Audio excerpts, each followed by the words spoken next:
Medical industry के वो 4 बड़े झूठ जो आपको कभी नहीं बताए जाते। क्या आप जानते हैं कि हमारी सेहत के हवाले से कुछ ऐसी बातें भी मशहूर कर दी गई जिनका हकीकत से दूर दूर तक भी कोई वास्ता नहीं। आज की इस वीडियो में हम इन 4 बड़े मुबालिगों से पर्दा उठाएंगे जो शायद आपकी जिंदगी को बदल दे। और चौथी बात तो लिटरली आपको हैरान कर देगी। इसमें सबसे पहले नंबर पर है डॉक्टर्स का काम बीमारी मिटाना है। आमतौर पर यह समझा जाता है कि डॉक्टर के पास जाने से सब ठीक हो जाए, लेकिन हकीकत यह है कि जदीद मेडिसिन की तालीम ज्यादातर बीमारियों को मैनेज करने या अलामात को दबाने के गिर्द घूमती है, इसे जड़ से खत्म करने के लिए नहीं। ये बात कई माहिरीन खुद तस्लीम करते हैं कि मेडिसिन अक्सर सिर्फ वक्त गुजारने का जरिया होती है। और दूसरी बात है कि क्या पुरानी बीमारियां कभी खत्म नहीं होती। यानी हमें यह बताया जाता है कि अगर एक बार ब्लड प्रेशर या शुगर हो गया तो ये कभी आपका पीछा नहीं छोड़ेगा। जरा सोचिए कि जब हमारी कोई सख्त हड्डी टूटती तो जिस्म इसे खुद ही जोड़ लेता है, हम सिर्फ इसे सहारा देते हैं। तो क्या वही जिस्म अंदरूनी बीमारियों को ठीक नहीं कर सकता। और याद रखिए कि 90% बीमारियों की जड़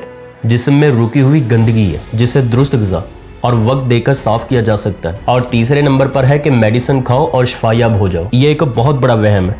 किसी भी गोली में कोई इंटेलिजेंस या सेंसर नहीं होता कि वो सिर्फ बीमार हिस्से पर असर करेगी। जब हम मेडिसिन खाते हैं तो वो हमारे जिस्म के मुफीद बैक्टीरियाज को भी मार देती है। तो फिर इसका नतीजा ये निकलता है कि एक बीमारी खत्म होती है तो 10 नई जन्म ले लेती है, और फिर इंसान अद्वियात के ना खत्म होने वाले एक चक्कर में फंस के रह जाता है। और चौथे नंबर पर है कि क्या बीमारियां वाकई जेनेटिक होती हैं। सबसे बड़ा झूठ यह है कि अगर आपके वालिदैन को कोई बीमारी थी तो वो आपको भी लाजमी होगी, जबकि हकीकत यह है कि जीन्स का असर सिर्फ 20 से 30% होता है और आप अपने तर्ज जिंदगी से इन्हें कंट्रोल कर सकते हैं।